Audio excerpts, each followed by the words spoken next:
Bismillahirrahmanirrahim. Assalamu alaikum dear students and welcome to lecture number 8. Dear students, today we are going to talk about the government influence on exchange rates. अच्छा, आप सोच रहे होंगे कि what is the government influence on the exchange rates? Basically किसी भी country की economic and financial condition को के ऊपर government का बहुत बड़ा influence होता है. Government always intervene to set up certain policies which are very detrimental for the financial and the economic health of a country. तो स्टूडेंट्स ये बहुत इंपॉर्टेंट है कि गवर्नमेंट का इन्फ्लुएंस एक्सचेंज रेट पे कितना है, कैसा है.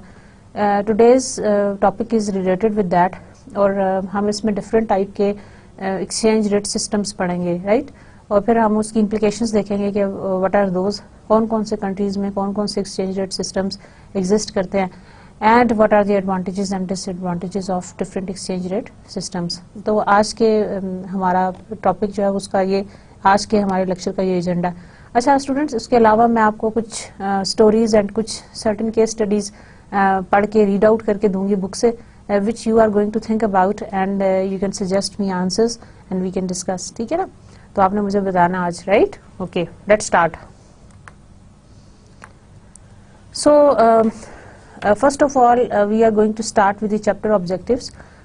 The chapter objectives are different to describe the exchange rate system used by the various governments. Different type की जो governments हैं all over the world, what are the different type of exchange rate systems that are in use. कौन कौन से systems use हो रहे हैं. पहले हम systems भी आपको बताएंगे कौन कौन से systems exist करते हैं और फिर साथ हम आपको ये भी बताएंगे कि कौन कौन से governments जो हैं वो कौन कौन से systems adopt किए हुए हैं. To explain how governments can use direct and indirect intervention to influence exchange rates. अच्छा, हम इसके अलावा ये भी स्टडी करेंगे कि गवर्नमेंट का इन्फ्लुएंस किस तरह से है. Either it is in the form of a direct intervention और it is in the form of a indirect intervention. Direct intervention से मतलब यह है कि गवर्नमेंट ही कंट्रोल करती है और इनडायरेक्ट इंटरवेंशन से मतलब यह है कि somehow at certain step at a certain loop जब प्रॉब्लम राइज होती है तो गवर्नमेंट इंटरवीन करती है to set up those exchange rates. Students, exchange rate का किसी भी कंट्री की इकोनॉमिक एंड फाइनेंशियल हेल्थ से बहुत ज़्यादा ताल्लुक होता है और हम एक्सचेंज रेट से डिटरमिन करते हैं कि इसकी इकोनॉमिक एंड फाइनेंशियल हेल्थ कैसी है. Can you give me an example? What about the US currency? अगर हम यूएस की करेंसी डॉलर की बात करते हैं तो डॉलर की का जो एक्सचेंज रेट है वो हमारे साथ कैसा है और फिर हम उस एक्सचेंज रेट से क्या डिपिक्ट करते हैं अबाउट द कंट्रीज हेल्थ. और हमारे आज के जो लेक्चर का एजेंडा है वो ये है कि एक्सचेंज रेट सिस्टम जो है वो economic and financial health of an organization को कैसे इफेक्ट करते हैं, right. Then to explain how government interventions in the foreign exchange market can affect the economic conditions. तो फिर हम ये भी पढ़ेंगे कि how these governmental interventions in the foreign exchange market can affect the economic conditions of a country. Okay, exchange rate systems क्या होते हैं? Exchange rate systems can be classified according to the degree to which the rates are controlled by the government. अच्छा students, ये बात याद रखने वाली है कि गवर्नमेंट जो है वो एक्सचेंज रेट्स को कंट्रोल ज़रूर करेगी किसी न किसी हद तक, किसी न किसी एंगल से, किसी न किसी डिग्री से. लाइक कुछ कंट्रीज ऐसे होंगे, कुछ एक्सचेंज रेट सिस्टम ऐसे हैं जिसमें गवर्नमेंट का रोल या इन्फ्लुएंस ज़्यादा है. On the other hand there will be certain exchange rates जिसमें गवर्नमेंट का रोल या उसमें गवर्नमेंट की इंटरवेंशन थोड़ी सी कम है. तो according to the degree to which level the exchange rate systems are going to be affected or influenced by the government, we have classified it into different types of systems. Number one is fixed. These are the categories. Fixed exchange rate system, इसको आप कहेंगे fixed exchange rate system. Number two is freely floating exchange rate system. Number two is freely floating exchange rate system. Number three is managed float exchange rate system. Number four is pegged exchange rate system. Pegged exchange rate system. तो students, जो exchange rate systems हैं they can be classified according to the degree to which the rates are controlled by the government and these are the four categories. अगर मैं आपसे पूछूँ कि कितने exchange rate systems prevail करते हैं तो your answer must be 4, right? Fixed, freely floating, managed float and pegged. Now we are going to study the different types. ये जो सब डिफरेंट टाइप्स मैंने आपको बताई हैं इनको हम डिटेल में पढ़ेंगे, इनके एडवांटेजेस एंड डिसएडवांटेजेस भी, and few examples which I am going to quote it from your book. Fixed exchange rate system. अब फिक्स्ड एक्सचेंज रेट सिस्टम क्या होता है? रेट्स आर हेल्ड कांस्टेंट और allowed to fluctuate within very narrow bands only. अच्छा, इसमें ये होता है कि जैसा कि नाम से जाहिर है, it is going to be fixed. Fixed का मतलब है कि rates they are going to be held constant. हम उनको कांस्टेंट रखेंगे या फिर हम उनको अलाउ करेंगे to fluctuate among narrow bands. Narrow bands का मतलब ये है कि हम लिमिट सेट कर देंगे. लाइक जैसे अगर मैं रुपी की करेंसी की बात करूं तो हमने ये सेट कर दिया फॉर एग्जांपल कि ये अगेंस्ट डॉलर जो है it can go between 100 and 105 for example, यानी 100 से लेके 105 के दरमियान में कहीं पे ये इस एक्सचेंज रेट को रहना चाहिए. और अगर ये नहीं रहेगा तो फिर हम उसका कोई तरीका निकालेंगे और फिर हम देखेंगे कि हमने उसको किस तरह से सेट करना है and how does the government intervenes. तो फिक्स्ड एक्सचेंज रेट सिस्टम के अंदर होता ही है कि आपको the rates are held constant and they are allowed to fluctuate within those narrow bands. और उन दो नैरो बैंड्स के दरमियान में आप उसको एक्सरसाइज करते हो. एग्जाम्पल है Bretton Woods era and the Smithsonian agreement in 1971. अच्छा, ब्रेटन वुड इरा जैसे कि स्टूडेंट्स हमने इसको बहुत डिटेल में पढ़ा था while we were doing the evolution of the monetary system, international monetary system. और ये जो है ये post war second world war का इरा था 1944 से 1971 तक, जिसके अंदर वर्ल्ड बैंक एंड IMF भी ओरिजिनेट हुए. और उसके बाद जो इसी किस्म का जो एक और एग्रीमेंट था that was the Smithsonian agreement. और इसमें ये हुआ था कि ये भी बिल्कुल इसी तरह का there was a conference in which the various representatives of different countries they participated and they also talked about the exchange rates, fix exchange rate system, जो कि किसी एक पर्टिकुलर लिमिट के दरमियान में जहाँ पे रह के कंट्रीज एक्सरसाइज कर सकें. राइट तो उन्होंने ये डिसाइड किया था कि हम इसको एक specific percentage that is let's say 2.25% तक हम उसको एक्सरसाइज कर सकेंगे. अच्छा जी, MNCs know the future exchange rates. अच्छा, अब इंटरनेशनल ट्रेड को क्या फायदा होने जा रहा है? We are going to study about the different advantages of this fixed exchange rate system. MNCs को ये फायदा होता है कि they know about the future exchange rate. Fixed का मतलब यह है कि हमने फिक्स कर दिया और हमने ये भी बता दिया कि with in these narrow bands we are going to exercise, और अगर इसके बाद कहीं चेंज आती है तो then the government can intervene. अब MNCs को क्या फायदा होता है? मल्टीनेशनल कॉर्पोरेशंस बेसिकली हम all of us as an investor are risk avoiders. हम रिस्क को ये चाहते हैं कि हम रिस्क एवर्स होते हैं. हम चाहते हैं कि हमें जब भी हम रिस्क लें तो हमें हायर रिटर्न मिले. तो हम सर्टेनिटी चाहते होते हैं एज एन इन्वेस्टर. MNCs भी इसी तरह से सर्टेनिटी चाहते हैं. They want to avoid the uncertainties. तो फिक्स्ड में का सबसे बड़ा जो एडवांटेज है कि you know about what is going to happen and what is going to be the exchange rate. अच्छा, मजे की बात यह कि जब पता होगा एक्सचेंज रेट इतना है तो then you know about the future exchange rate, तो आपको कोई परेशानी नहीं है. आपको पता है कि फ्यूचर में एक्सचेंज रेट ये होगा, और या फिर ये कि मैक्सिमम ये हो सकता है जो आपको नैरो बैंड्स पता है कि इन लिमिट्स के दरमियान में एक्सचेंज रेट होगा, उसके अलावा नहीं होगा. तो MNCs can easily do with the safe hand the transactions, the international transactions, and they are much more comfortable and confident कि उनकी ट्रेड को के आउटफ्लो को कोई एक्सचेंज रेट से कोई हैजर्ड नहीं पहुंचने वाला या कोई नुकसान नहीं होने वाला, because the exchange rate is fixed. देखिए, एक्सचेंज रेट अगर हो ना बहुत ज़्यादा फ्लक्चुएटिंग पैटर्न वाला तो then there is a risk. लेकिन अगर एक्सचेंज रेट पहले से ही फिक्स्ड है तो उसके अंदर इतनी ज़्यादा आप ये कह लेंगे इतनी ज़्यादा फियर की बात नहीं है कि that it is going to be not really surprising for the investors. तो MNCs know the future exchange rate. MNCs को सबसे बड़ा फायदा होता है about the fixed exchange rate system, that is they know about the future exchange rate. ठीक है ना. तो हमने जो प्रीवियस क्लास में करेंसी डेरिवेटिव्स पढ़े थे और सब चीजें वो हमने एक्सचेंज रेट को ही हेज करने के लिए पढ़े थे. अगर आपको याद हो करेंसी डेरिवेटिव्स हमने जो 6 and 7 लेक्चर में पढ़े हैं, they were about the this hedging exchange rate. और हेजिंग से मतलब ये था कि we wanted to protect ourselves from the adverse movement of the exchange rate. तो बेसिकली अगर फिक्स्ड होगा तो then we don't need to have any sort of hedging practices और by using the currency derivatives etcetera. तो इस तरह से overall organisation के रिस्क और उसकी कॉस्ट कम हो जाती है। Is that clear? Okay, now move on. Governments can revalue their currencies. अच्छा, रीवैल्यू का मतलब ये होता है to increase the value of their currency. Devalue का मतलब होता है to decrease the value of the currency. Devalue and revalue, जब भी गवर्नमेंट जो है वो अपनी करेंसी की वैल्यू को इनहांस करती है, that is called revaluation concept. This is called revaluation. तो revaluation and devaluation, these are the two concepts जो कि एक्सचेंज रेट के साथ कॉमन है।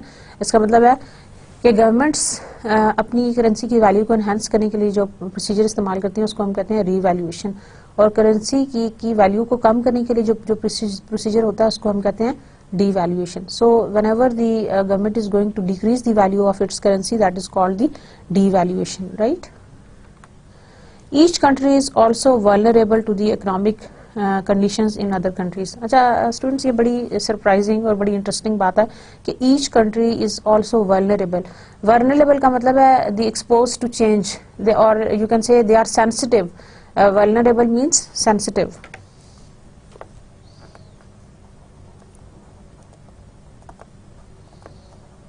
Each country is also vulnerable to the economic conditions in other countries. यानी हर country जो है वो सेंसिटिव है to the economic conditions in other countries. कैसे? आप सोच रहे होंगे कि हमें तो सिर्फ अपनी इकोनॉमिक कंडीशन से फर्क पड़ना चाहिए। How do we get to be affected by the और being sensitive by the other countries economic conditions? Can you suggest an example? देखिए स्टूडेंट्स, आजकल ग्लोबलाइजेशन का दौर है। सारी कंट्रीज जो हैं internationally they are networked and they are doing business from one country to another. जब 2008 में फाइनेंशियल क्राइसिस आया था तो क्राइसिस को तो एक लिमिट तक या एक दो कंट्रीज तक रहना चाहिए था, लेकिन that crisis has basically been experienced all over the world, even in the Asian countries, और हमारे मुल्क में भी that effect was being being experienced in 2009-10। थोड़ा सा पोस्ट आया था, लेकिन यह कि उसके इफेक्ट्स हमारे मुल्क में भी आए थे।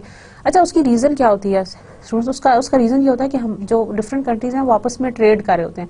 अब उस ट्रेड में they are depending on the receivables and also for the payables एक दूसरे के साथ। जब एक कंट्री की इकोनॉमिक कंडीशन इफेक्ट होती है, उनके एक्सचेंज रेट इफेक्ट होते हैं, तो डेफिनेटली आप, क्योंकि उनके ट्रेडिंग पार्टनर्स हैं, तो आपके भी रिसीवेबल्स एंड पेएबल्स के ऊपर डायरेक्टली उसका इफेक्ट आएगा। सो जब एक कंट्री की इकोनॉमिक कंडीशन चेंज होती है, एक कंट्री का एक्सचेंज रेट चेंज होता है, तो उसका इफेक्ट जो है वो दूसरे कंट्री की इकोनॉमिक कंडीशन के ऊपर भी आता है, दूसरे कंट्री के भी ट्रांजेक्शंस पे आता है। Is that clear? और इवन स्टूडेंट्स, एक और मैं आपको बड़ी इंटरेस्टिंग बात बताऊं कि not only the multinational corporations, even the local businesses, they are being affected by these exchange rate fluctuations. कैसे? क्योंकि देखें, लोकल बिजनेस भी अपने आप को बिल्कुल अलग नहीं कर सकता। आजकल वो दौर नहीं है कि आप अपने आप को आइसोलेट करके एक जगह के ऊपर अपना बिजनेस करें and you are not being affected by rest of the world, क्योंकि हर चीज़ जो है वो इतनी इंटरलिंक्ड है, इतनी इंटरकनेक्टेड है कि you can not literally live isolatedly. ठीक है ना? जैसे स्टूडेंट्स, ये मैं आपको एग्जांपल देती हूँ। जैसे ये एक हाथ है, ठीक है ना? इस हाथ में अगर किसी एक उंगली में दर्द होता है तो we are going to feel the pain in the whole hand, हमें पूरे हाथ में दर्द होता है। या अब इसका मतलब ये हुआ कि ये जितनी भी उंगलियां हैं इनका जो ताल्लुक है वो इस हथेली के साथ है, ठीक है ना? इस हथेली का ताल्लुक जो है वो इन सब उंगलियों के साथ है, तो पूरे हाथ में दर्द होता है। बिल्कुल इसी तरह से आप इस पूरी वर्ल्ड को एज अ बिजनेस पार्टनर समझें कि ये डिफरेंट कंट्रीज हैं। जब एक कंट्री की किसी भी इकोनॉमिक कंडीशन में एक्सचेंज रेट में फर्क आता है तो उसका जो शॉक है, जिसको हम सिमेट्रिक शॉक कहते हैं, एसिमेट्रिक शॉक कहते हैं, that is going to be felt all over the rest of the other countries. तो स्टूडेंट्स, ये बात है। So each country is also vulnerable to the economic condition in the other countries. ठीक है ना, तो हर कंट्री जो है वो दूसरे कंट्री के इकोनॉमिक कंडीशन से इफेक्ट होता है। और मैंने आपको एग्जांपल दी यहाँ पे, लाइव एग्जांपल 2008 का financial crisis which you can link up कि how the each country is vulnerable to the economic conditions of the other countries. अच्छा जी, अच्छा बिफोर वी मूव ऑन मैं आपको एक दो और एडवांटेजेस बता दूं। एक एग्जांपल आपको मैं दे दूं फिक्स्ड एक्सचेंज रेट सिस्टम की एडवांटेजेस की। When General Motors imported materials from foreign countries during the Bretton Wood era, it could anticipate the amount of dollars it would need to pay for the imports. ठीक है ना, fixed का advantage मैं आपको बता रही हूँ कि व्हेन जनरल मोटर्स ने इंपोर्ट किया material from foreign countries during the Bretton Wood era. Bretton Wood era कौन सा था? 1944 से 1971 तक का। It could anticipate the amount of dollars it would need to pay for the imports, यानी उसको श्योरिटी थी कि फिक्स्ड सिस्टम के ऊपर हमें यही सबसे बड़ा एडवांटेज है कि वी नो द रेट। ठीक है ना, तो वो इंपोर्ट्स के लिए उसको कितना बिल पे करना है वो उसके बारे में क्वाइट श्योर है।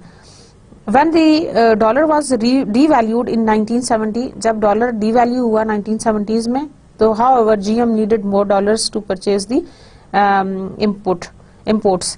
तो जब 1970s में जो डॉलर है वो devalue हुआ तो GM को जरूरत पड़ी more dollars to purchase the imports। अपनी imports को purchase करने के लिए ज्यादा amount of जो है वो पे करना पड़ा।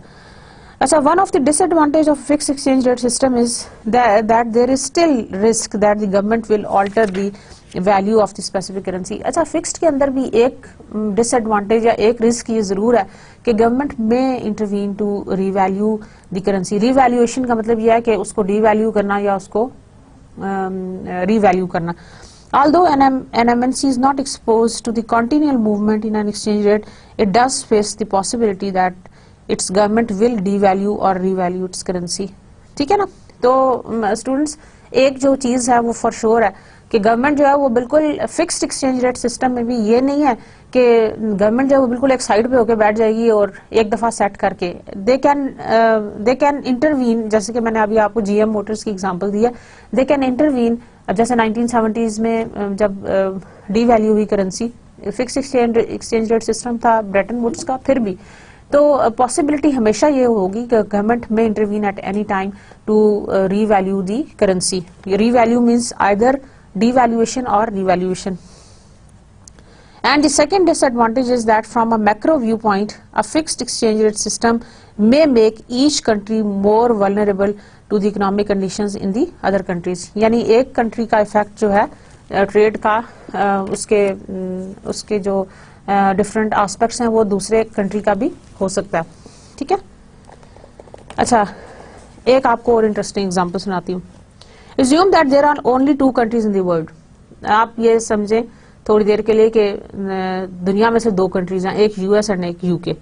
Also assume कि फिक्स्ड एक्सचेंज रेट सिस्टम जो है वो प्रिवेल करता है and these countries trade frequently with each other। Fixed exchange rate system है और दोनों कंट्रीज एक दूसरे के साथ फ्रीक्वेंटली ट्रेड कर रहे हैं।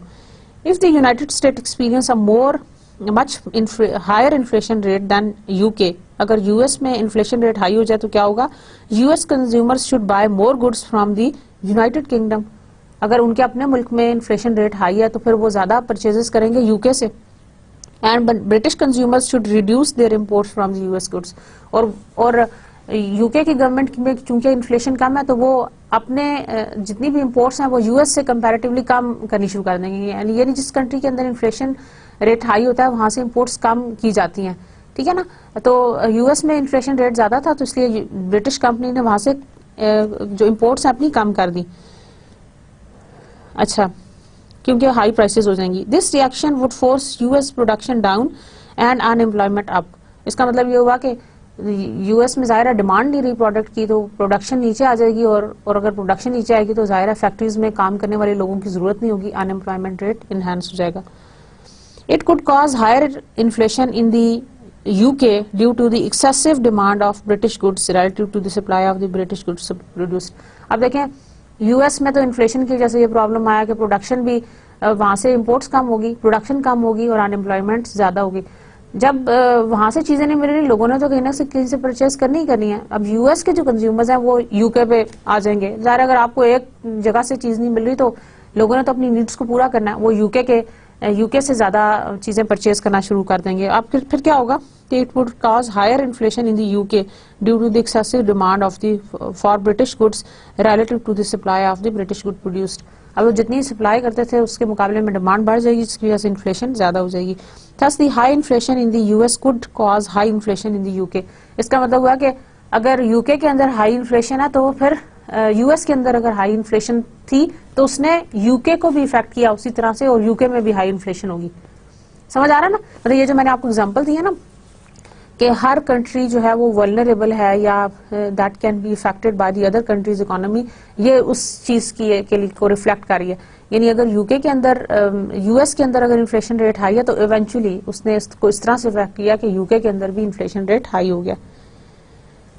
Thus, the high inflation in the US could cause high inflation in the UK. In the mid and late 1960s, the US experienced relatively high inflation and was accused of exporting that inflation to the some European countries. तो US में जब high inflation हुआ तो वही inflation जो है वो बहुत सारे European countries में translate हुआ, transfer हो गया। Alternatively, a high unemployment rate in the US will cause a reduction in the US income and decline in the US purchases of the British goods. Unemployment की वजह से फिर और बहुत सारी problems हैं। Consequently, productivity in the UK may decrease and unemployment may rise. आप देखें एक कंट्री के अंदर इन्फ्लेशन रेट हाई थी और आप देखें कि उसके इफेक्ट्स जो हैं वो दोनों कंट्रीज की इकोनॉमी पे किस तरह से आए हैं। So each country is going to be vulnerable as compare to when they are the trading partners। और ये एग्जांपल मैंने आपको जो कोट किया that was related only with the imports and export system. सिर्फ इंपोर्ट और एक्सपोर्ट्स हम कर रहे थे गुड्स एंड सर्विसेज की, और हमने ये देखा था कि there was the fixed exchange rate system. और एक मुल्क में अगर इन्फ्लेशन हाई हुई तो साथ ही उसमें का ये हुआ कि दूसरे कंट्री की भी साथ ही इन्फ्लेशन हाई होगी। अच्छा जी, now we come to the second type of exchange rate system. पहला कौन सा था? That was the fixed exchange rate system. Number 2 is freely floating exchange rate system. Number 3 is managed exchange rate system and number 4 is pegged exchange rate system. अच्छा जी, अब हम पढ़ेंगे जी freely floating exchange rate system. Freely floating, जैसे कि नाम से जाहिर है फ्रीली फ्लोट कर रहे हैं। फ्रीली फ्लोट कर रहे हैं कि मतलब इधर उधर चेंजेस आ रही हैं, ऊपर नीचे जा रहा है और फ्रीली फ्लोट कर रहे हैं। अब क्या होता है इस सिस्टम के अंदर? Rates are determined by the market forces without government intervention.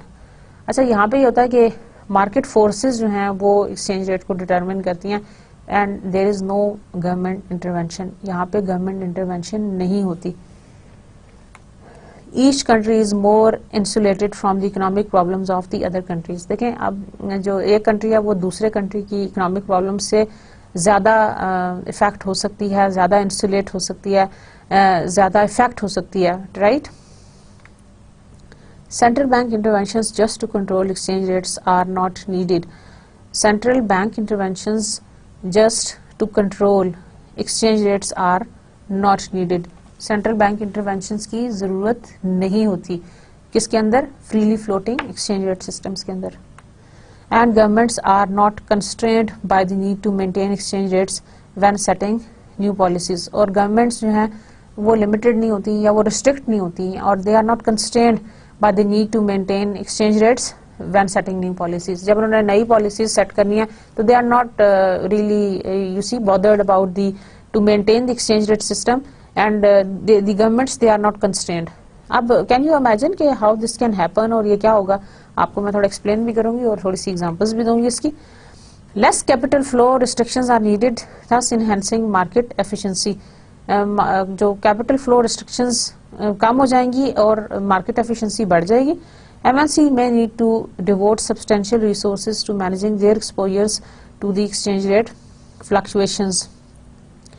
अच्छा, अपना जो एक्सपोजर है उसको करने के लिए, एक्सचेंज रेट फ्लक्चुएशंस के लिए अब एमएनसीज को खुद थोड़ा सा करना पड़ेगा या उनको खुद एफर्ट करनी पड़ेगी। क्यों? बिकॉज द एक्सचेंज रेट आप you are not certain about के where and how much it can go up and how much it can go down. तो आपने इन एक्सचेंज रेट सिस्टम्स को मैनेज करना है। तो इंटरनेशनल ट्रेड को ये रिस्की लगेगा, क्योंकि फ्रीली फ्लोटिंग का मतलब ये होगा कि डिमांड एंड सप्लाई फोर्सेस से हम उसको डिटरमिन करेंगे, and we are not sure कि कितना हाई जाएगा या कितना लो जाएगा, तो उसके लिहाज से हमने उसको मैनेज करना है। The country that initially experienced economic problems such as high inflation, increase in unemployment may have its problems compound. जो अभी हमने प्रीवियस एग्जांपल अभी जो पढ़ी थी जिसमें हाई इन्फ्लेशन और इंक्रीज्ड अनएम्प्लॉयमेंट थी, फ्रीली फ्लोटिंग सिस्टम में ये प्रॉब्लम और भी ज्यादा एनहांस हो जाएगी। ठीक है, अच्छा जी, now the examples and advantages and disadvantages मैंने आपको पढ़ के बताया स्लाइड में से। अच्छा जी, अब यहाँ देखिएगा, we continue with the previous example, वही यूएस एंड यूके की example, in which there are only 2 countries but now assume a freely floating exchange rate system. Previously हमने fixed exchange rate system को assume किया था, अब हम ये कह रहे हैं कि यहाँ पे freely floating exchange rate system था। If US experience high rate of inflation, the increased US demand for the British goods will place upward pressure on the value of the British pound. British pound की value पे upward pressure आएगा। As a second consequence of a high inflation, the reduced British demand for the US goods will result in a reduced supply of pounds for sale. तो supply of pounds बढ़ जाएगी और उसकी demand बढ़ जाएगी, which will also place upward pressure on the British pounds value. High inflation की वजह से भी और प्लस उसमें जो वहाँ पे है डिमांड है प्रोडक्ट्स की, उसकी वजह से भी ब्रिटिश पाउंड की जो वैल्यू है वो हाई हो जाएगी। अच्छा जी, इससे क्या होगा, the pound will appreciate due to these market forces. अब इन फोर्सेस की वजह से जो पाउंड की वैल्यू है वो बढ़ जाएगी। ठीक है ना, ये अपवर्ड प्रेशर फील कर रहा था क्योंकि फ्रीली फ्लोटिंग था, हमने फिक्स नहीं किया हुआ था उसको for a certain limit. Upward pressure feel किया तो पाउंड जो है वो एप्रिशिएट हो गया अगेंस्ट द डॉलर। ठीक है ना, और जबकि ये जो पाउंड है it is not allowed to appreciate अगर हम फिक्स्ड एक्सचेंज रेट सिस्टम की बात करते। This appreciation will make British goods more expensive for US customers. अब ये जो अप्रिसिएशन हो जाती है पाउंड की, जब अप्रिसिएशन हो जाएगी तो यूएस के कस्टमर्स के लिए ये मुश्किल हो जाएगा कि वो उन चीज़ों को परचेज कर सकें। मेरी बात समझ रहे हैं? बिल्कुल ऐसे ही जब डॉलर की कीमत पाक रुपीस के मुकाबले में बढ़ जाती है या अप्रिशिएट हो जाता है डॉलर, या पाक रुपी जो है वो डीवैल्यू हो जाता है, डिप्रिशिएट हो जाता है, तो क्या होता है, हमारे लिए इंपोर्टेड गुड्स महंगी हो जाती हैं, हमें वो उनको परचेज करने के लिए ज्यादा नंबर ऑफ रुपीस की जरूरत होती है। मेरी बात समझ रहे हैं ना? तो जब भी करेंसी हमारी डिप्रिशिएट होगी या यूएस की अप्रिशिएट होगी अगेंस्ट अस, तो क्या होगा, हमारे लिए इंपोर्टेड चीजें खरीदना मुश्किल हो जाएगा। बिल्कुल यही सिनेरियो इस केस में है जहाँ पे यूएस के कस्टमर को ब्रिटिश जो गुड्स हैं वो परचेज करनी मुश्किल हो गई हैं, क्योंकि अब पाउंड जो है वो अप्रिशिएट हो गया। Getting my point? रिपीट करूं? ओके, पाउंड जो है वो यूएस डॉलर के मुकाबले में अप्रिशिएट हो गया because of the free forces of demand and supply, because of the free floating exchange rate system that was prevailing. और उस सिस्टम के थ्रू क्या हुआ कि जो इन्फ्लेशन थी, हायर इन्फ्लेशन ने कॉज किया ब्रिटिश गुड्स की डिमांड को ज्यादा। जब ये डिमांड ज्यादा हुई तो इसने अपवर्ड प्रेशर क्रिएट किया ऑन द ब्रिटिश पाउंड, जिसकी वजह से ब्रिटिश पाउंड की वैल्यू जो है वो अप्रिशिएट की थी। The higher prices will simply be due to the British pound appreciation, that is greater number of US dollars are required to buy the same number of pound as before. यानी पहले अगर 125 रुपए का pound था तो अब 130 रुपए का हो गया। इसका मतलब है कि now you need more number of dollars to purchase the similar pounds, या कोई चीज खरीदने के लिए जो पहले 125 की थी अब वो 130 की हो गई। In the UK, the actual price of the goods as measured in the British pounds may be unchanged, even though US prices have increased. British consumers will continue to purchase US goods because they exchange their pounds for more US dollar. ठीक है ना? और दूसरा उसका advantage ये है कि freely floating exchange rate में कि country is more insulated from unemployment problems in the other countries. Okay, तो students this was about the freely floating exchange rate system. मैंने आपको एक ही एग्जांपल से फिक्स्ड वाला भी समझाया और फ्री फ्लोटिंग वाला भी। I hope you are able to understand that और ये चीज़ें आपको और भी ज़्यादा क्लियर होंगी अगर आप उसको दोबारा से एक दफ़ा रीड आउट करेंगे, and it's really very interesting. Fixed के अंदर government does not intervene, whereas freely floating के अंदर free demand and supply forces determine the exchange rate. जैसे अभी हमने देखा कि supply of goods and services inflation की वजह से किस तरह से इफेक्ट हुई हैं। Now the managed float exchange rate system, managed float exchange rate system. Exchange rates are allowed to move freely on a daily basis and no official boundaries exist. अच्छा जी, managed में यह है कि exchange rates are allowed to move freely on a daily basis and no official boundaries exist. They are allowed to move freely, जैसा कि free floating exchange rate system में था, and there are no official boundaries that exist, जिस तरह के fixed में था। However, governments may intervene to prevent the rates from moving too much in a certain direction. लेकिन जो है यहाँ पे गवर्नमेंट का इंटरवेंशन है किसी हद तक कि वो उसको बहुत ज़्यादा ऊपर नीचे नहीं जाने देती। It is more like a fixed की तरह से, लेकिन फिक्स्ड के अंदर नैरो बैंड्स बने हुए हैं और वो थोड़ा सा ज़्यादा रिस्ट्रिक्टेड है, जबकि मैनेज्ड के अंदर आप यहाँ देखें कि इट इज़ रिटन कि governments may intervene to prevent the rates from moving too much in a certain direction. So, a government may manipulate its exchange rates such that its own country benefit at the expense of other countries.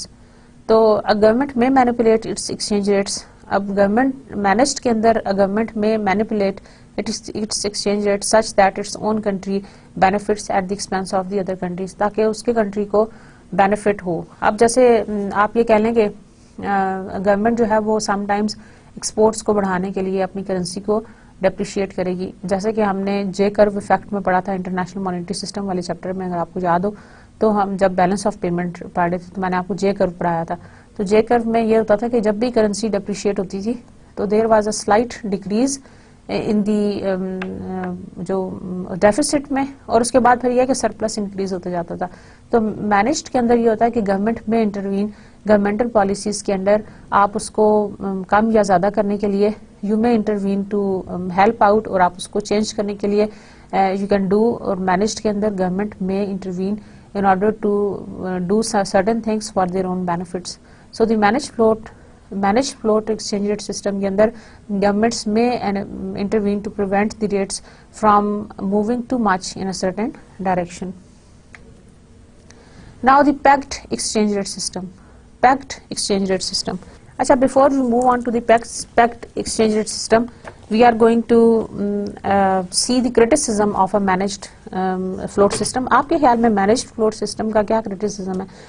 मैंने आपको अभी थोड़ी देर पहले ये जिक्र किया था कि गवर्नमेंट जो है वो अपने benefit के लिए और sometime even at the expense of the other country they may intervene to affect the exchange rate system. अच्छा, मैनेज फ्लोट सिस्टम का एक क्रिटिसिज्म मैं आपको बताती हूँ. Criticism of a manage float system.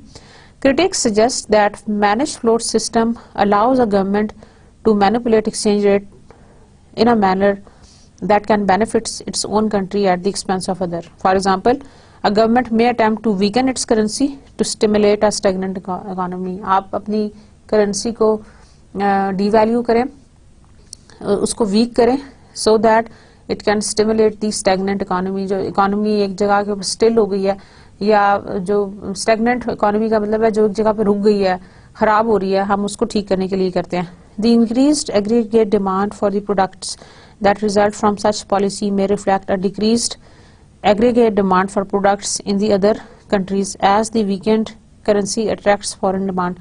Although this criticism is valid, it could apply as well to the fixed exchange rate system where governments have power to devalue its currency.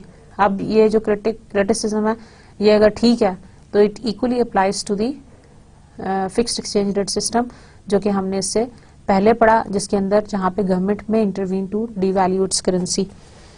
ठीक है. अच्छा जी, now the pegged exchange rate system. Pegged exchange rate system, the currency's value is pegged to a foreign currency और to some unit of account and thus moves in line with that currency or unit against other currencies. So the currency's value is pegged to a foreign currency or to some unit of account. या तो हम इसको किसी foreign currency से कर लेते हैं, जैसे हमने पैक्ट सिस्टम पढ़ा था कि dollar was pegged to the gold 35 1 ounce of gold $35 के बराबर, और फिर बाकी सारी करेंसीज को हमने यूएस के अगेंस्ट पैक किया था। पैक का मतलब होता है अटैच करना या वैल्यू देना उसको किसी भी करेंसी के साथ या किसी भी unit, some unit of account के साथ। Unit of account can be certain metal, जैसे कि मैंने आपको गोल्ड की एग्जांपल दी, and thus moves in line with that currency और unit against other currencies.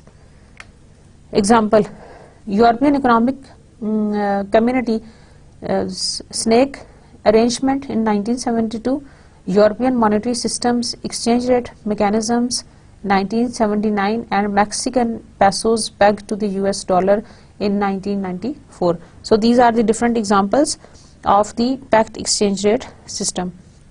Basically snake arrangement में क्या हुआ था कि इस अरेंजमेंट का हमने नाम स्नेक अरेंजमेंट रखा था। इसमें हुआ ये था कि अप्रैल 1972 के अंदर इन्होंने ये एस्टेब्लिश किया था कि their goal was to maintain their currencies within establish limits of each other, यानी इनकी जो करेंसीज की वैल्यू है वो विद इन एस्टेब्लिश लिमिट्स के दरमियान में मूव करेंगी, और इसका नाम उन्होंने एग्रीमेंट का नाम जो है वो स्नेक रख दिया।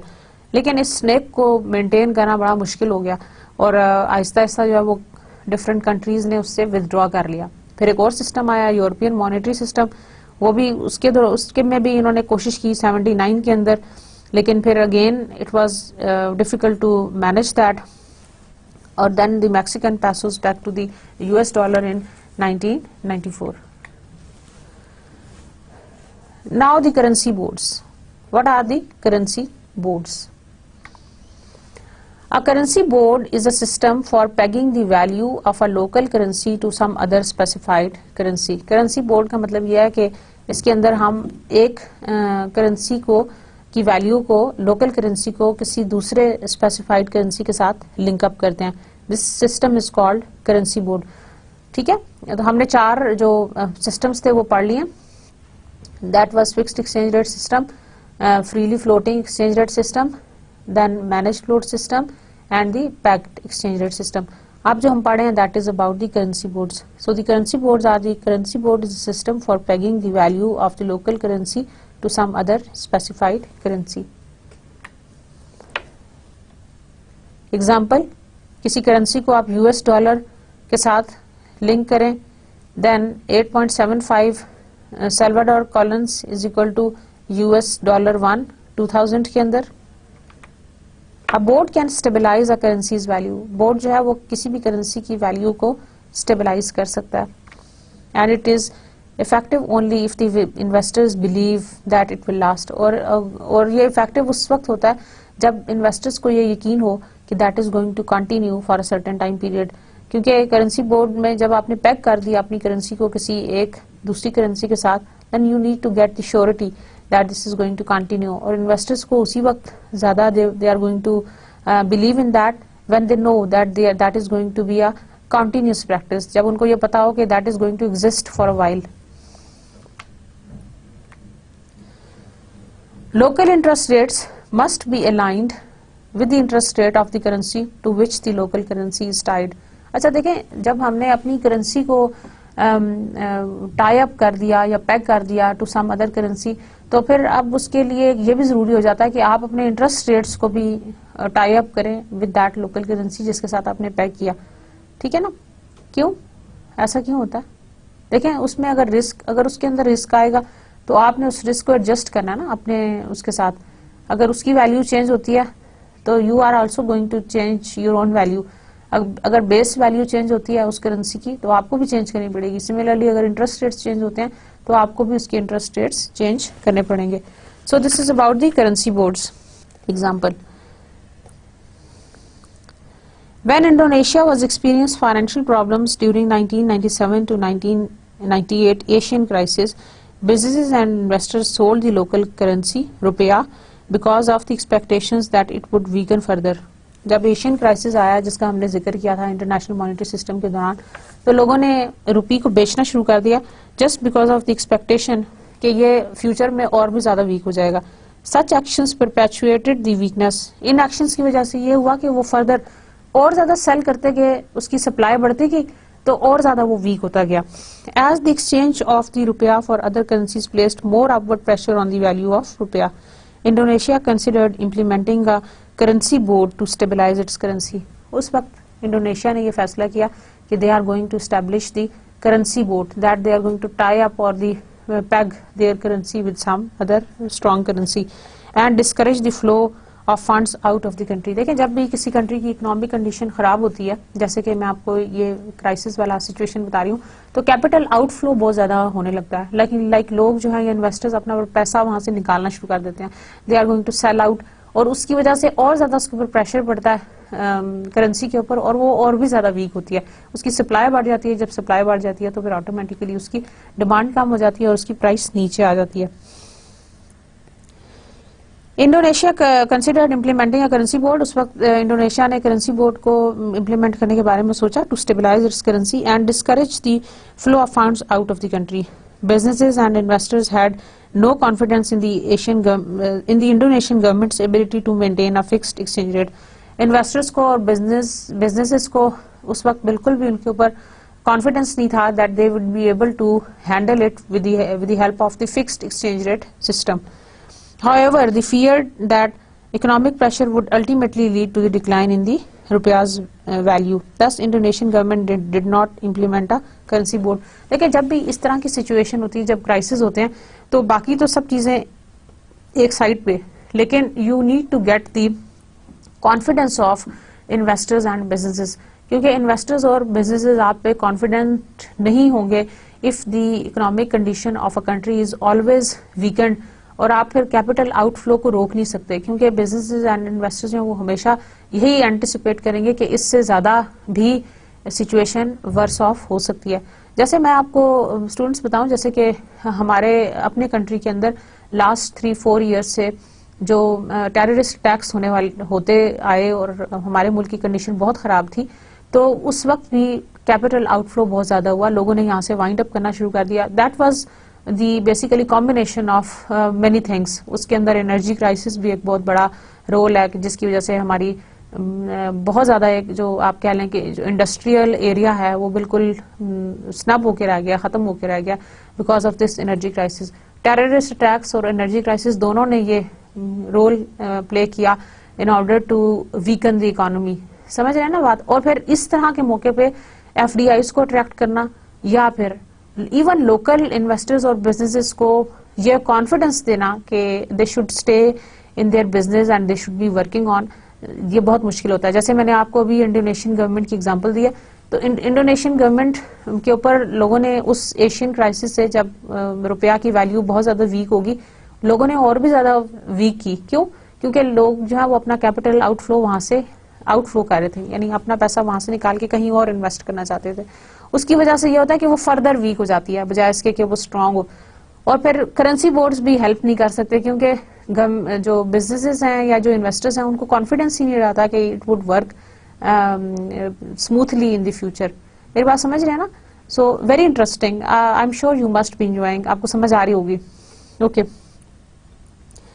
इन 1991 एक और example, Argentina established a currency board that pegged the Argentina peso to the dollar। In 2002, Argentina was suffering from major economic problems and its government was unable to repay its debt। 2002 में Argentina के ऊपर भी crisis आया, they were unable to pay its debt। Foreign investors and local investors began to transfer their funds to other countries। देखें, ये वही example है जो मैंने अभी भी आपको कोट की कि हमारे कंट्री के अंदर भी कैपिटल आउटफ्लो क्यों ज्यादा हुआ। 2002 में ये भी इनके ऊपर भी क्राइसिस आया, they were unable to repay its debt. तो फॉरेन इन्वेस्टर्स ने and even the local investors they try to shift their outflow of money from the to other countries because they fear that their investment would earn such poor returns. उनको पता था कि ये हमारी जो investment है इसके रिटर्न्स अच्छे नहीं आएंगे। These actions required the exchange of pesos into other currencies such as dollar and caused an expensive supply of pesos for sale in the foreign exchange market। The government could not maintain the exchange rate of 1 peso is equal to $1। Government जो है वो maintain नहीं कर सकी अपने exchange rate को, that was 1 peso is equal to $1। Because the supply of peso for sale exceeded the demand at that exchange rate, क्योंकि उसकी जो supply थी वो बढ़ गई as compared to the demand। In March 2002, the government devalued the peso to 1 peso is equal to $0.71 अपनी जो currency है उसको devalue किया in March 2002 में. Even at this new exchange rate, the supply of peso for the sale exceeded the demand, so the Argentine government decided to let the peso's value float in response to the market conditions rather than set the peso's value. तो फिर उन्होंने ये फैसला किया कि हम बजाय इसके कि हम उसको खुद फिक्स करें. एक दफ़ा डीवैल्यू करके देखा, असर नहीं हुआ. जब उन्होंने देखा कि कोई इफेक्ट नहीं हुआ तो फिर उन्होंने उसको फ्री फ्लोटिंग सिस्टम पे छोड़ दिया कि मार्केट फोर्सेस जो हैं वो खुद ही उसको डिटरमिन करेंगी. सो स्टूडेंट्स, ये आपकी एग्जांपल्स हैं about the pact about the currency boards and the pegged के जो exchange rate system है उसके साथ की. So the local rates may include a risk premium. A currency that is pegged to another currency will have to move in the tandem with that currency against all other currencies. जिसके साथ आपने pack किया है, tie up किया है, तो आपकी currency को उस करेंसी के साथ ही मूव करना पड़ेगा. Now the concept of dollarization.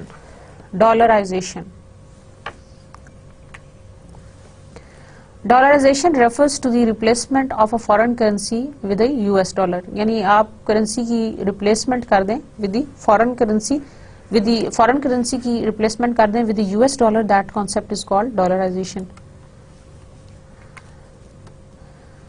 Dollarization goes beyond a currency board as the country no longer has a local currency. अब देखें, कंट्री की अपनी लोकल करेंसी कोई नहीं होगी, अब उसकी जो करेंसी है वो डॉलर करेंसी होगी. लाइक फॉरेन करेंसी को रिप्लेस कर दिया गया with the dollar currency. So the dollarization goes beyond a currency board as the country no longer has the local currency. For example, Ecuador implemented dollarization in 2000. इन्होंने अपनी currency के बजाय इन्होंने dollar को अडॉप्ट कर लिया, यानी डॉलर को ही एज देयर नेशनल करेंसी ले लिया. That is called the dollarization concept. यानी जब अपने मुल्क की कोई करेंसी ना हो तो आप किसी और करेंसी को, अगर आपने डॉलर ले लिया तो this concept is called dollarization. अच्छा जी, अभी मैं आपको थोड़ी सी एग्जांपल्स बता देंगे कौन से कंट्रीज के अंदर कौन से सिस्टम्स जो एग्जिस्ट करते हैं. Floating rate system exist in Afghanistan, Argentina, Australia, Bolivia, Brazil, Canada, Chile, Hungary, India, Indonesia, Israel, Jamaica, Japan, Mexico, Norway, Singapore, Russia, Romania, Poland, Peru, Paraguay, South Africa, South Korea, Sweden, Switzerland, Taiwan, Thailand, United Kingdom and Venezuela. And pegged rate systems, Bahamas, Barbados, Bermuda, China, Hong Kong, Saudi Arabia, and they are pegged to the US dollar system. They are pegged to the US dollar system और उसकी जो currency का rate है वो उसी के साथ, उसी से डिटरमिन होता है. A single European currency. In 1991, Maastricht Treaty called for a single European currency, the euro. इसका एवोल्यूशन मैं आपको बता चुकी हूँ. So by June 2000, the national currencies of 12 European countries had been withdrawn and replaced with the euro.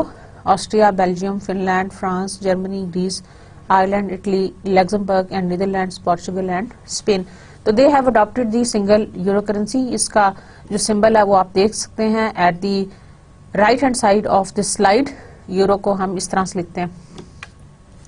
Since then, more European countries have adopted or are planning to adopt the euro. उस वक्त से बहुत सारी European countries they have adopted या फिर यह कि plan to adopt the euro currency.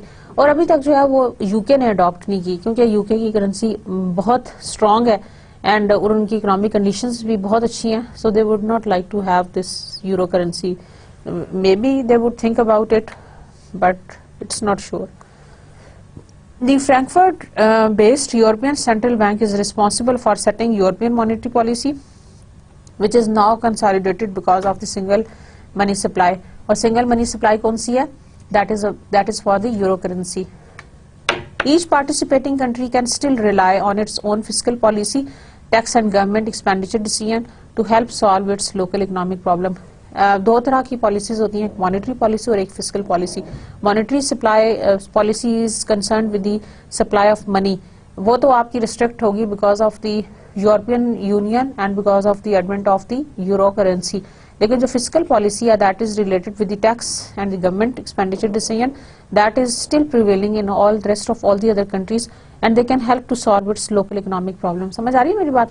तो लोकल इकोनॉमिक प्रॉब्लम्स को सॉल्व करने के लिए जो उनकी फिजिकल और जो tax and the government expenditures decisions हैं वो उसी तरह से एग्जिस्ट करते हैं।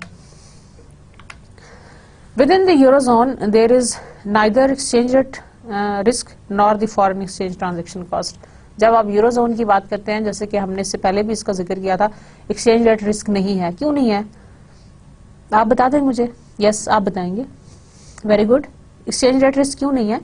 इस वजह से because exchange rate he different नहीं है, तो एक्सचेंज रेट रिस्क कहाँ से आ गया? एक्सचेंज रेट अगर आप पोर्चुगल और स्पेन का एक ही एक्सचेंज उनकी करेंसी है, तो दरमियान में एक्सचेंज रेट रिस्क कहाँ से आया? नहीं होगा ना। एक्सचेंज रेट रिस्क तो उस वक्त होता है जब एक कंट्री के अंदर करेंसी और हो और दूसरे कंट्री के अंदर करेंसी और हो, और फिर ट्रांजैक्शन कॉस्ट भी नहीं है। अगर मैंने एक कंट्री से दूसरे कंट्री के अंदर कोई ट्रेड करनी है, कोई इंपोर्ट करनी है, एक्सपोर्ट करनी है, तो आई एम नॉट वरिड कि मेरी इंपोर्ट्स या एक्सपोर्ट्स जो हैं वो एक्सचेंज रेट रिस्क की वजह से मुझे ज्यादा पैसे पे करने पड़ेंगे या कम पैसे पे करने पड़ेंगे। मुझे उतने ही पैसे पे करने पड़ेंगे जिससे मैंने लिया। या आप ये ऐसी समझ लें, हम यूएस से कोई चीज मंगवा लें और वो रुपी में हो, वो हमें रुपी में दे दें, तो वी आर नॉट वरिड कि वो डॉलर का रुपी के साथ क्या एक्सचेंज रेट चल रहा है। समझ आ रहा है ना? तो अगर यूएस की अगर करेंसी जो है वो रुपी हो जाए और हमारे करेंसी के साथ, तो हमें कोई वरी नहीं होगी। कितनी इंटरेस्टिंग बात है ना, क्या ऐसा कभी हो सकता है? This means more comparable products pricing and encourages more cross-border trade and capital flows. So it means that there are going to be more comparable product pricing. ज़ाहिर है competition tough हो जाएगा, उससे competitive और जो consumers को ज़्यादा बेहतर क्वालिटी के products and services मिलेंगी, क्योंकि competition enhance हो गया। जब भी competition enhance होता है तो consumers को फायदा होता है। क्यों? कंज्यूमर्स को प्रोडक्ट की क्वालिटी इनहेंस मिलती है और एट कंपैरेटिवली या lower prices. Can you give me an example? Mobile phones आप सब यूज करते हैं, डिफरेंट नेटवर्क सिस्टम्स यूज करते हैं। आपने कभी सोचा है कि कुछ थोड़े अरसे पहले की, ज्यादा हम पीछे नहीं जाते, अगर हम सिर्फ 5-6 साल पीछे चले जाएं तो दी मोबाइल फोन और cellular phone usages was quite expensive और उसके ऊपर इंटरनेट भी नहीं होता था। मोबाइल फोन हैंडसेट में इतने ज़्यादा फीचर्स भी नहीं होते थे, वो जो नेटवर्किंग सिस्टम है उसको सपोर्ट भी नहीं करते थे। अभी आप देखें कि we have variety of different services on all the cellular network, और even we can pay the utility bills and we can do a lot. Internet है उसके ऊपर, और फिर आपकी जो सोशल आपका मार्केटिंग है, ये सोशल मीडिया है, उसको देखें आप। We have so many Skype, Twitter and आपकी फेसबुक, एंड देन टेलीफोन जो सेलुलर नेटवर्क्स हैं उन्होंने अपने कितने ज़्यादा सिस्टम्स निकाले हैं, जिसकी वजह से आपको इनहेंसिबिलिटी या प्रोडक्ट की क्वालिटी कितनी इंप्रूव कर गया कि that you would have never imagined. Even जब हम भी अपने चाइल्डहुड की बात करते हैं तो these things were not available to us, लेकिन अगर हम आजकल के दौर के बच्चों की बात करते हैं तो उनको बहुत सारी न्यू टेक्नोलॉजी की चीज़ें at a comparatively very very lower prices available हैं, just because of the reason that they are available now. आप इंटरनेट कनेक्शन को ही देख लें। इंटरनेट कनेक्शन इससे पहले क्या होता था? हमारे मुल्क में सिर्फ एक PTCL वाले देते होते थे, DSL देते थे, that was perhaps the best network. उसके बाद ईवो स्टिक्स आ गई, दे वर कंपैरेटिवली एक्सपेंसिव। और आप देखें कि वी हैव वाईफाई एवरीवेयर। किसी होटल में चले जाएं, कहीं खाना खाने चले जाएं, डाइन आउट करने चले जाएं, एंटरटेनमेंट के लिए यू कैन ब्राउज, और आप बता सकते हैं कि आप इस वक्त कहाँ हैं, and you always update your statuses on the Facebook. Yes, we all do that. ठीक है ना? तो कंपेरेबल प्रोडक्ट्स आएंगे that encourage more cross border trades and capital flows. It will also be easier to conduct and compare valuations of the firm across the participating European countries. The interest rates offered on government securities will have to be similar across the participating European countries. अच्छा, जो government securities के ऊपर आपने interest rates offer किए हैं, since it is on the same currency, so that have to be equal, वो एक जैसे होने चाहिए. Will have to be similar, वो एक जैसे होने चाहिए across the participating European countries. जो यूरोपियन कंट्रीज उसका पार्ट हैं वो सब एक ही तरह के इंटरेस्ट रेट्स को भी फॉलो करेंगे। इससे पहले भी मैंने आपको बताया था कि अगर पैक्ट भी हो किसी से तो तब भी आप अपने इंटरेस्ट रेट्स को भी सिमिलर रखने की कोशिश करते हैं कि जिस करेंसी के साथ आपने अपनी करेंसी को टाई अप किया हुआ है, पैक किया है, तो आप अपना इंटरेस्ट रेट भी उसी कंट्री के इंटरेस्ट रेट के मुताबिक चेंज करें अपवर्ड एंड डाउनवर्ड। तो इसी तरह जो यूरो करेंसी है उसमें भी the interest rate offered on the government securities will have to be similar across the participating European countries. Stock and bond prices will also be more comparable and there should be more cross-border investing. इसी तरह जो बाकी instruments हैं हमारे financial instruments जिसमें हमारे पास stocks आ जाते हैं एंड बॉन्ड प्राइसेस आ जाती हैं, they will also be more comparable, वो भी कंपेरेबल होंगे, उनके ऊपर इन्वेस्टमेंट के जो रिटर्न्स हैं they are even more comparable and there should be more cross border investing, और क्रॉस बॉर्डर इन्वेस्टिंग भी ज़्यादा होगी। However, non-European investors may not achieve as much diversification as in the past. लेकिन जो non-European investors हैं उनके लिए ये एक जो disadvantage आ गया वो ये है कि they will not have as much diversification as they used to be in the past. Diversification का मतलब ये है कि we are putting many different types of securities which are promising different kinds of returns on that in our portfolio. तो जब इतने 11-12 countries ने एक ही करेंसी को अडॉप्ट कर लिया तो अब हमारे पास सिर्फ एक ऑप्शन रह गया कि हम सिर्फ यूरो करेंसी को अपने पोर्टफोलियो में डालें। तो डाइवर्सिटी जो थी पहले, जो डाइवर्सिफिकेशन का कॉन्सेप्ट था which we wanted to achieve in order to minimise our risk, वो कम हो गया या वो खत्म हो गया। इन फैक्ट वो खत्म हो गया। क्यों? डाइवर्सिफिकेशन से आप हमेशा अपने रिस्क को कम कर लेते हैं। कैसे? डाइवर्सिफिकेशन से हमें ये फायदा होता है कि अगर एक सिक्योरिटी का रिस्क ज्यादा है तो दूसरी सिक्योरिटी का रिस्क कम है, तो वो दोनों एक दूसरे को बैलेंस आउट करते हैं। इसी तरह अगर एक करेंसी की वैल्यू ज्यादा थी उस वक्त में तो दूसरी करेंसी की वैल्यू उसको ऑटोमेटिकली बैलेंस आउट करती थी। लेकिन अब क्या हुआ? अब यूरो करेंसी है तो डाइवर्सिफिकेशन वाला जो कॉन्सेप्ट है वो खत्म होकर रह गया। Why? Because there was no room for the diversification. Diversification का कोई हमारे पास रूम ही बाकी नहीं रहा। So this graph represents the status report on the euro, US dollar per euro, pound per euro and yen per euro and Swiss franc per euro. जो pink colour की line आपको नजर आ रही है that gives you the pattern of the Swiss franc per euro और this is the pattern। यहाँ पे आपको years given है from 1999 to 2004 तक के। जो रेड लाइन आपको नजर आ रही है that is giving you the exchange rate of yen to euro and जो आपको डार्क ब्लू लाइन नजर आ रही है that is giving you the comparison of US dollar per euro, और जो पाउंड की है that is the blue line that is the pound per euro, ये आपको दे रही है। तो आप देख सकते हैं कि यहाँ पे स्विस फ्रैंक की वैल्यू सबसे ज्यादा थी and it has got the more consistent pattern as compare to the US dollar per euro and the yen per euro. शुरू में इसकी ज्यादा थी एक्सचेंज रेट और फिर डिक्लाइन हुआ, again it went up. US का और येन का तकरीबन सिमिलर है, जबकि pound and Swiss franc they lie at the opposite continent.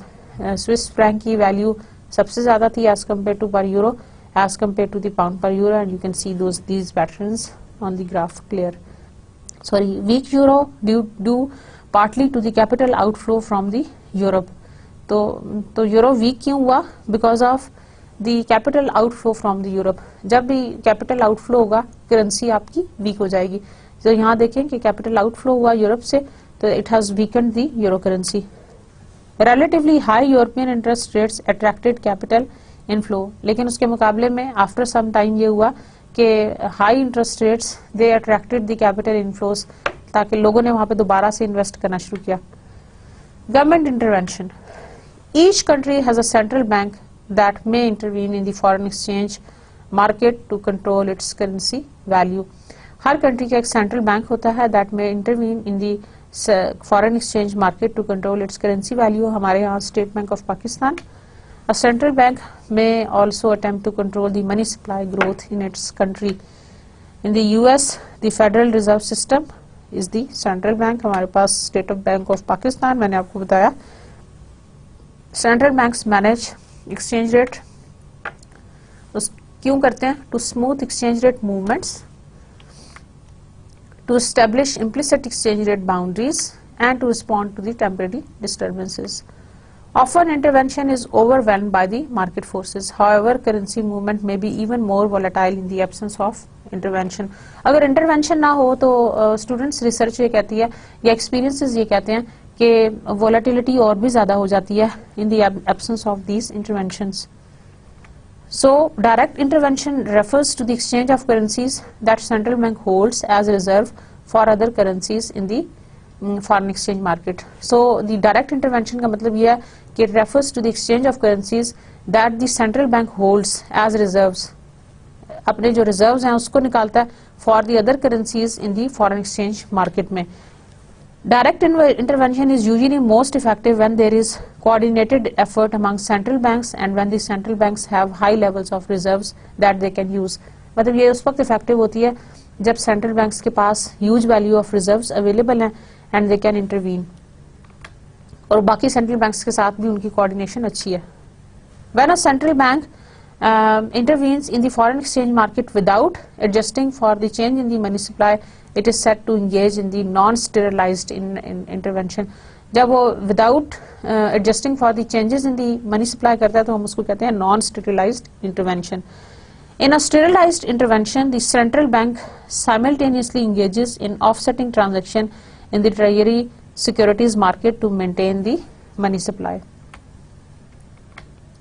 Some speculators attempt to determine when the central bank is intervening directly and the extent of the intervention in order to capitalize on the anticipated result of intervention efforts.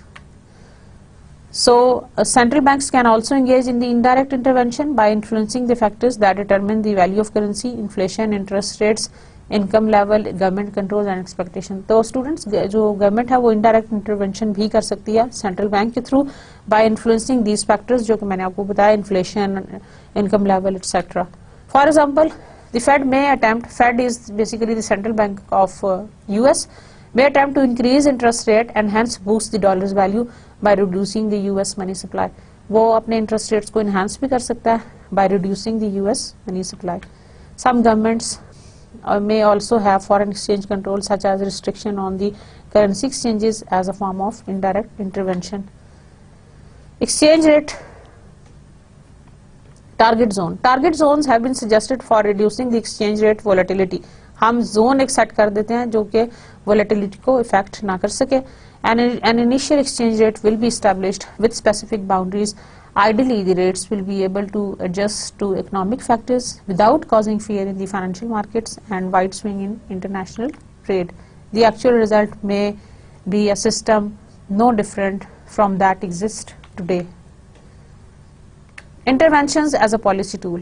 Like tax laws and money supply, the exchange rate is a tool that a government can use to achieve its desired economic objectives.